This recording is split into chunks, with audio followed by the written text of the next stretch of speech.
rahasia di rumah ini. برافو برافو برافو. بيبدأ الفيلم بشخصيتنا الرئيسية مريم اللي بتطلع تجري لحد ما بتوصل لعيادة دكتور القرية. بتدخل البيت وبتفضل تدور وتنادي عليه لحد ما بيظهر وبيسألها مالك يا مريم. بتروح ناحيته بسرعة وبتقعد تترجاه عشان أبوها تعبان. بيدخل مكتبه وبيجمع أدواته وبياخد شنطته وبيروح معاها. بيدخل البيت وبيروح ناحية أبوها وبيديله إبرة بنج وهو بيصرخ لحد ما بتعمل مفعولها وبيبدأ يهدى. بيحضر المنشار وبيلبس لبس الشغل، تقريبا كان جزار مش دكتور. بيلبس الجواندي بتاعه وبيمسك المنشار وبيبدأ يقطع رجله عشان التعفن اللي انتشر فيها. الغريبة ان مريم بتفضل تتفرج وهي مبتسمة.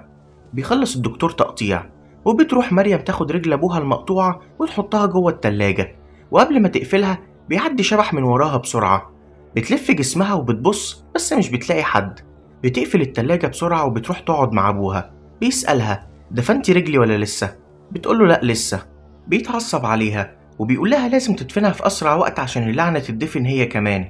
بتقوله إنها تعبانة وعايزة تنام وبتقوم. بيتعصب عليها أكتر عشان تروح تدفنها. بتقوله إنها تروح تدفنها بكرة وبتسيبه وبتمشي. بيعدي اليوم وبيجي الصبح وبتروح مريم تقعد مع صاحبها في القرية وبتقوله إنها أول ما يتصلح حال أبوها ويكون كويس هتسافر وتبعد عن هنا، ووقتها تدور على مامتها وأخوها. بيقف جنبها وبيقولها إنه هيقدمها لرئيسه في الشغل وممكن يساعدها. بتوافق وبيروحوا مع بعض. بتدخل مريم وبيفضل صاحبها بره. بيوافق صاحب الشغل إنه يساعدها بس في مقابل إنه يعمل معاها علاقة. بتتضايق مريم من كلامه جدا وبتسيبه وبتطلع تجري. بيستغرب صاحبها وبيفضل ينادي عليها بس بيلحقوا رئيسه في الشغل وبيطلب منه إنه يفضل مكانه وما يروحش وراها. بتوصل مريم البيت وبتلاقي أبوها واقع على الأرض. بتجري وبتروح عشان تقومه على السرير وبتبص على الجرح اللي في رجله ومش بتستحمل المنظر. بيقلق أبوها لما بيلاقي الجرح شكله كده وبيطلب منها تروح لدكتور القرية بسرعة. بتطلع من البيت جري ولما بتقرب من بيت الدكتور بتلاقيه لسه خارج مع واحدة. بترجع البيت وبتنام وبتبدأ تشوف حلم غريب وبتشوف واحد شكله أغرب وبيبدأ يقول حاجات مش مفهومة وبيبصلها. بتصحى وبتروح أوضة أبوها وبتقوله الدكتور مش موجود ومفيش علاج مسكن في الوقت الحالي. بتسكت مريم شوية وبتسأل أبوها تحب أجيب لك سيجارة محشية؟ بيستغرب أبوها وبيقولها نعم. بتكمل كلامها وبتقوله ده أرخص من العلاج. بتروح تجيب له السيجارة وبتولعها. بيبدأ يشرب وبيهدى شوية وبيقول لها أنا جعان. بترد مريم وبتقوله مفيش أكل في البيت. بيرد أبوها وبيقول لها خلاص انزلي اشتغلي بدل ما انتي قاعدة كده. بتتعصب مريم وبتقوله إنها مهتمة بيه طول حياتها لدرجة إنها نسيت حياتها الخاصة. بيتعصب وبيبدأ يضربها وبيخنقها من رقبتها. بتزقه مريم وبتطلع بره الأوضة وبتقفل عليه. بتروح أوضتها وهناك بتشوف الشخص الغريب اللي ظهر في أحلامها. بتترعب وبتسأله أنت مين؟ بيقولها أنا الحل لكل مشاكلك يا مريم. بيقوم وبيقرب منها وبيقطع صوابعها وبياكلهم. بعدها بيشاور بصباعه وبترجع إيديها سليمة. بيضحك الشيطان وبيمد إيده ناحية مريم وبيقولها إيه رأيك نكون صحاب؟ بتحط مريم إيديها في إيده وبتختفي كل حاجة حواليهم وبتلاقي نفسها في مكان كله زرع أخضر.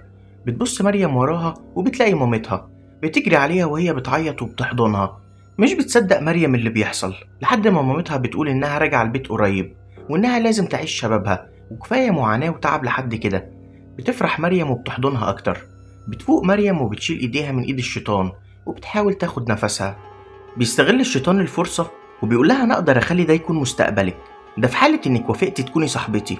وبتوافق مريم بسرعة وده بيخلي الشيطان يقعد يضحك بصوت عالي. بيسيبها وبيروح ناحية التلاجة وبيطلع رجل أبوها المقطوعة وبيقولها إنها لازم تخلي أبوها ياكل من رجله.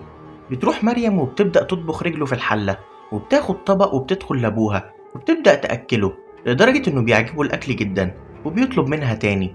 بس في نفس الوقت بيقاطعهم صوت أهالي القرية. بتطلع مريم وبتروح ناحية صاحبها صابر وبتسأله هو في إيه؟ بيقولها إن في بنت من القرية مختفية والكل بيدور عليها. بيفضلوا يدوروا لحد ما بيلاقوها ميتة. بيجي الصبح وبيروحوا يدفنوها وبينزلوا الجثة في المقابر وبيتجمعوا وبيدعوا لها. وبتروح مريم لدكتور القرية وبتطلب منه أدوية ومسكنات عشان حالة أبوها وبتروح معاه. بيجي الليل وبنشوف نور أخت البنت اللي ماتت وبتكون نايمة وبتصحى على صوت بينادي عليها. بتتقلب على السرير وبتشوف نفسها وهي صغيرة وبعدين بتختفي. بتعرف إنها كانت بتحلم بس بتسمع صوت عياط مرعب. بتتفاجئ وبتبص على أول السرير وبتلاقي أختها الميتة بتبصلها وبتقول لها انت لازم تاخدي حقي وتنتقمي من اللي عمل فيا كده. بتقوم نور من على السرير بسرعة واختها بتختفي. بتبص على السرير وبتلاقي عليه دم. بيعدي اليوم وبيجي الصبح وبتاخد نور الملاية بتاعتها عشان تنشرها. بتخلص وبتاخد جردة للغسيل معاها لحد ما بتشوف شبح جاي من ورا الملاية، بس بيجي باباها بسرعة وبيطلب منها تخلص عشان تدخل تعمل لهم الأكل.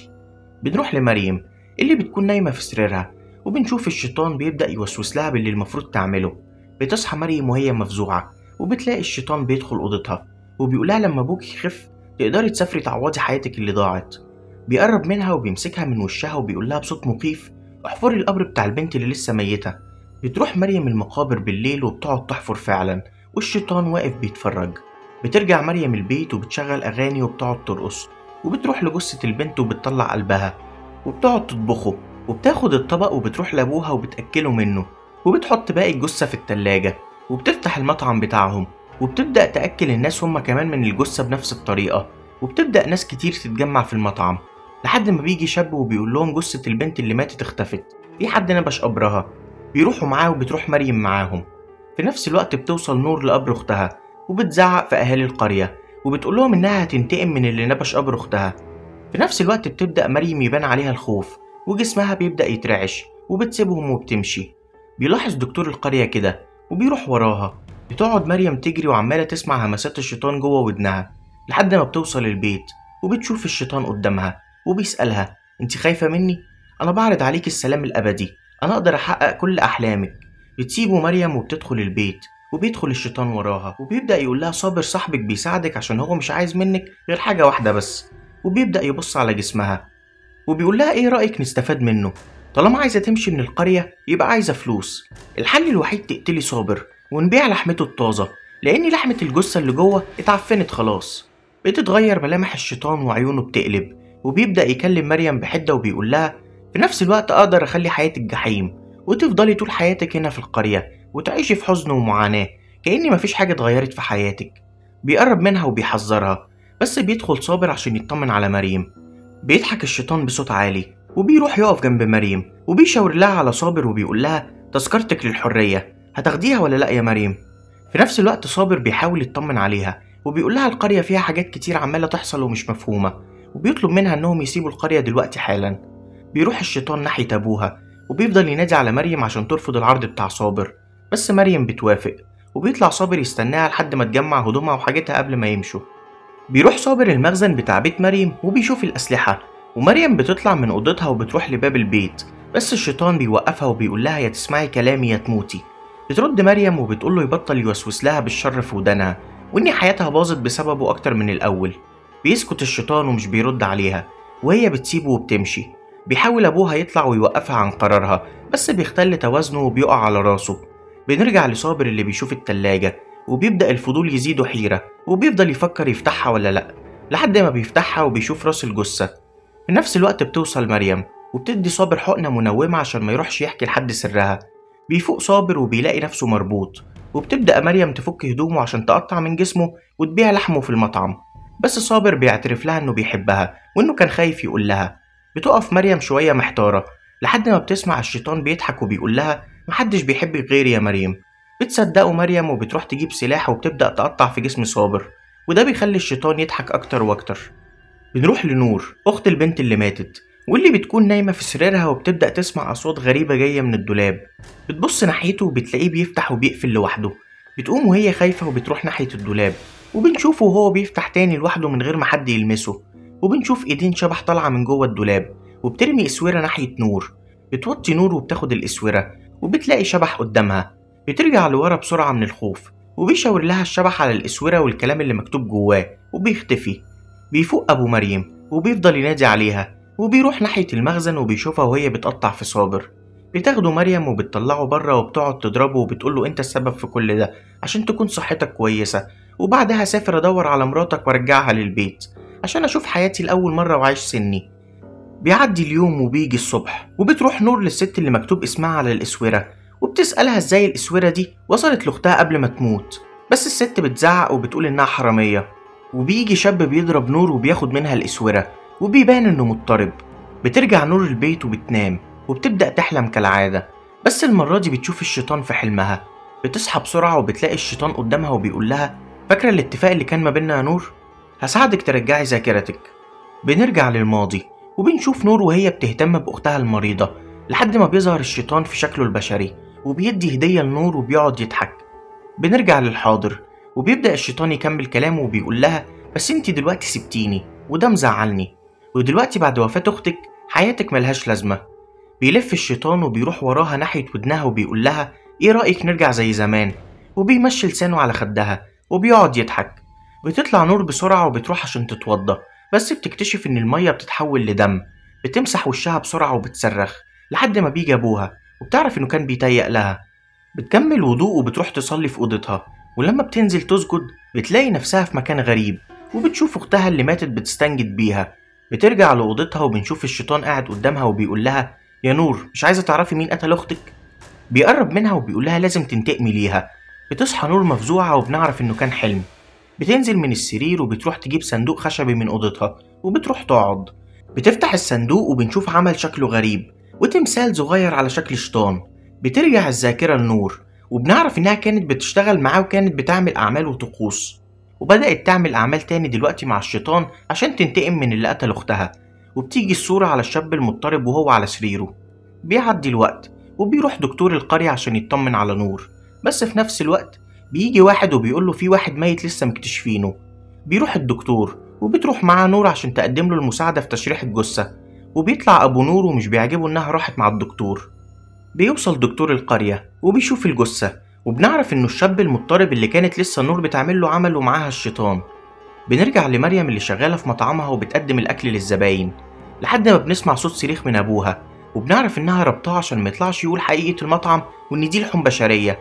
بتبدأ مريم تقول إنه تعبان وبينادي عليها مش أكتر، بس الراجل مش بيعجبه كلام مريم وبيشك فيها وبينتهز الفرصة وبيروح يشوف إيه اللي بيحصل بالظبط. بيوصل البيت وبيحاول يفتح الباب، بس مريم بتوقفه وبتقوله عايز حاجة. بيمشي الراجل وبيسيبها، وبتدخل مريم لأبوها وبتاخد الطبق وبتضربه بيه على راسه، وبتجره للمخزن عشان محدش يسمع صوت صريخه، وبتربطه في الكرسي وبتقفل بقه وبتسيبه وبتمشي. بيجي الليل وبنشوف نور واقفة قدام المراية وبتسمع خبط على الباب. بتروح تفتح وبتلاقي الست بتاعت الإسورة. بترجع لها الإسورة وبتقول لها دي هدية من صديق طفولتك، وبتسيبها وبتمشي. في نفس الوقت مريم بتبدأ تحضر شنطتها وبتاخد هدومها عشان تمشي، بس بيوقفها الشيطان وبيقول لها البيت ده فيه سر مدفون فيه وانتي لازم تعرفيه. مش بيهمها مريم وبتقوله مش عايزة تعرف حاجة، وبتسيبه وبتكمل طريقها. وده بيخلي الشيطان يضحك أكتر وأكتر وبيقول لها يا مريم مش عايزك تندمي، مش يمكن السر المدفون هنا ده عن مامتك؟ بتتعصب مريم وبتحذره انه ما يجيبش سيرتها تاني مهما حصل. بيضحك الشيطان وبيقول لها انا بعمل كل حاجة الا الكذب، افرضي كل اللي فضلتي تدوري عليه طول حياتك هو في الاصل هنا. بتروح مريم ناحية ابوها بس بيضربها وبيطلع يهرب. بنروح لنور اللي قاعدة مع دكتور القرية وبتقوله ان ليها مكان خاص في جهنم لانها ساحرة. بتاخد الاسورة وبترميها ناحية الدكتور وبتقوله طب الزاني اللي عمل علاقة مع اختي وخلاها حامل وبعدين قتلها. بيسقف لها الدكتور وبيقول لها برافو عليكي، هتحبسيني؟ وبيقعد يضحك وبيقول لها فين الدليل؟ بيقوم وبيحاول يقتلها هو والست اللي معاه، بس نور بتتحكم فيها وبتخليها تجرح نفسها بالسكينة وتكسر رقبتها. وبعدها بتروح للدكتور اللي بيحاول يفتح كتاب الإنجيل، بس نور بتضحك وبتصلبه على الحيطة وبتقتله وبتمشي. بتفوق مريم وبتقوم عشان تدور على أبوها. بيظهر الشيطان وبيقول لها أنا عارف مكانه فين، بس هي مش بترضى تسمع له وبتكمل تدوير عليه في كل مكان، بس هو بيروح وبيخبي نفسه جوه التلاجة. بس بتيجي مريم وبتلاقيه وبتربطه في الكرسي، وبيقعد الشيطان يتفرج عليهم وبيقول لها تسأل عن مكان مامتها. بتسأله مريم وبيقول لها إنها هربت مع عاشقها. بتتعصب مريم وبتجيب سلاح وبتهدده. بيقول لها أبوها إنه عمره ما حبها وإنه اتجوزها غصب. بنرجع للماضي وبنعرف إنه كان بيحب واحدة رقاصة وكان بيخونها معاها، ولما عرفت وقالت له إنها هتهرب طلع السكينة وقتلها. بنرجع للحاضر وبيقول لها إنه قتلها ودفنها تحت السرير.